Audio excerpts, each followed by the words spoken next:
मात्र 6 गो गोली है। अगर इन मुर्दों को किसी ने बताया नहीं है, इसीलिए देखते रहे डीएसपी साहब में डर जाते हैं।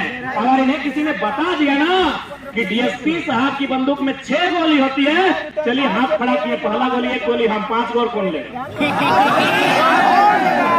देख लीजिए प्रबंधन, बोले हाँ इन मुर्दों को जिंदा करने वाला आया है। डीएसपी की बंदूक में 6 गोली होती है। जरा मैं तो छाती ठोक के कहता से हम रोक टोक नहीं करते हैं, ना हम रोक टोक करने का आदी है। आप 25% दुनिया के किसी कोने से लेकर चले आइए, हमें कोई आपत्ति नहीं है, लेकिन आपको 75% और हमारी भाषा में 16 आना में 12 आना, 16 आना में 12 आना हमारे रैयतों का होना चाहिए। अगर आप ऐसा करते हैं तो ठीक है, नहीं तो याद रखिएगा झारखंड की माटी है, यहाँ हमेशा उलगुलान हुआ है, यहाँ हमेशा विद्रोह हुआ है। अरे यहाँ इतना विद्रोह हुआ है कि अंग्रेज भी पानी पानी करके गए हैं, फिर आप कौन है? बीते 20-30 सालों में हमारा थोड़ा सा सोचने का नजरिया बदला है। इन 20-30 सालों में हमारा सोच बदला है, हमारा व्यवहार बदला है, हमारा कार्य बदला है। इसलिए आज हम लोग गेट के सामने भीख मांग रहे हैं। यकीन मानिए अगर यही कोई दूसरा राज्य होता, अगर विस्थापित रैयत होते ना, अब तक गेट उखाड़ कर ले जाते। अरे ये तो लोग डर रहे हैं कि चलिए पुलिस प्रशासन आया है, इनको अगर बता दिया जाएगा ना कि डीएसपी महतौली है, अगर इन मुर्दों को किसी ने बताया नहीं है, इसीलिए देखते रहे डीएसपी साहब में डर जाते हैं। अगर इन्हें किसी ने बता दिया ना कि डीएसपी साहब की बंदूक में 6 गोली होती है, चलिए हाथ खड़ा किए, पहला गोली 1 गोली, हम 5 गोल कौन ले। देख लीजिए प्रबंधन, बोले हाँ इन मुर्दों को जिंदा करने वाला आया है। डीएसपी की बंदूक में 6 गोली होती है। जरा मैं तो छाती ठोक के कहता है एगो हम लेंगे और 5 लोग तैयार हो जाएंगे, फिर डीएसपी क्या करेंगे? फिर डीएसपी क्या करेंगे? क्या करेंगे बताइए? या फिर कितने पुलिस लोग हैं? 100 गो है ना भाई? चलिए उनके हाथ में AK-47 है या फिर बड़का बंदूक है। बड़का बंदूक कभी निशाना में गोली नहीं लगता है, और निशाना में गोली तभी लगता है जब वो पीठ पे चलाता है, सीना में चलाने जिसको भी डर लगता है। यानी दुनिया का इतिहास है, दुनिया का इतिहास है, गोलियां तभी सही लगी हैं जब वो पीठ दिखा के भागा है। अगर वो आगे भागा है जहां से गोली आई है, उसको भी डर लगता है कि अगर नहीं लगा तो ठीक है, उसके पास बंदूक नहीं है, डॉक्यूमेंट तो है, चलाए तो मारे।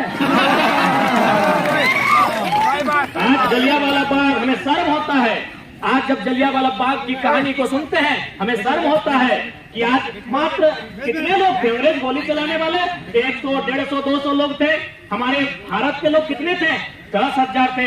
अरे भीड़ में किसी ने खाली कहा था ना कि जितने लोग हैं, जितना बंदूक में गोली नहीं है, उससे 4 गुना हम लोग हैं। अगर मरना ही है तो कुआं में डूब के और भाग के कहे, जिधर से गोली आ रहा उधरे दौड़िए, एक को लेके चलिए। जलियांवाला बाग का इतिहास कुछ और होता। इसलिए इस ख्वाब में मत रखिएगा प्रबंधन, इन गोलियों की बौछार से मत डराइएगा। कब तक डराइएगा? झारखंड तो ऐसे बर्बाद हो चुका है, बचा क्या है बताइए ना? बचा क्या है झारखंड में?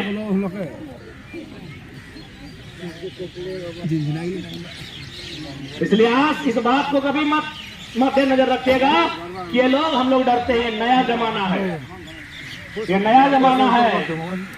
आप इस भूल में कभी मत रहिएगा। हम लोग शांति से आए हैं। आज 40 दिनों से लोग धरने पर बैठे थे, और गांधी के देश में धरना संवैधानिक अधिकार होता है। गांधी के देश में आपने गांधी को नहीं सुना, तब ये लोग आज भगत सिंह बन के यहाँ गेट जाम करने आए हैं। यदि आप गांधी तरीके से वार्ता बनाने में सफल होते तो आज ये माहौल उत्पन्न नहीं होता।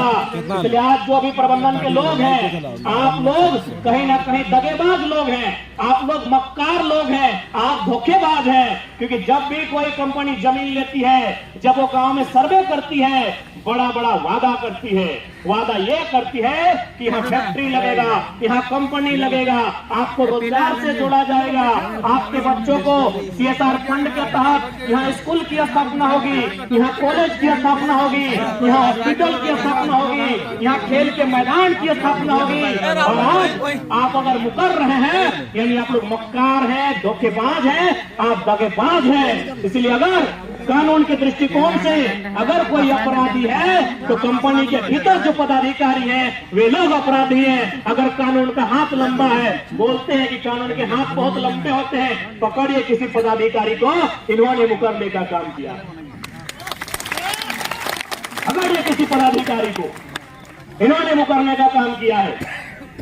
दुनिया के इतिहास में कहीं भी ऐसा नहीं है कि केवल झारखंड के सिमरी में जमीन लिया गया है, पूरी दुनिया में जमीन लिया जाता है। लेकिन जमीन लेने के बदले क्या होता है, एक एग्रीमेंट बनता है। उस एग्रीमेंट के तहत जो लोग जमीन दान देते हैं उनको मुआवजा दिया जाता है, उनको नियोजन में रखा जाता है और नियोजन को रिपीट किया जाता है। क्योंकि अगर ये जमीन हमारे पास होती, इन जमीन पर अगर हमारा अधिकार होता तो बाप के बाद बेटा भी इसमें हल चला के अपना रोजी रोजगार करता, उसके बाद उसका बेटा भी यहाँ रोजी रोजगार करता।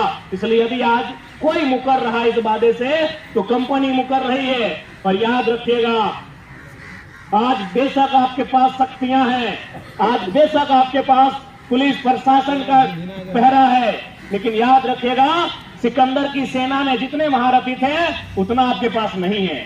वो सिकंदर भी खाली हाथ लौटा है, इस बात को याद रखिएगा। बस लौटाने वाला जो है उनमें जिद नहीं आई है। जिस दिन झारखंड के लोग जिद्दी हो जाएंगे और ये समझ लेंगे कि जान तो हमारी ऐसे जा रही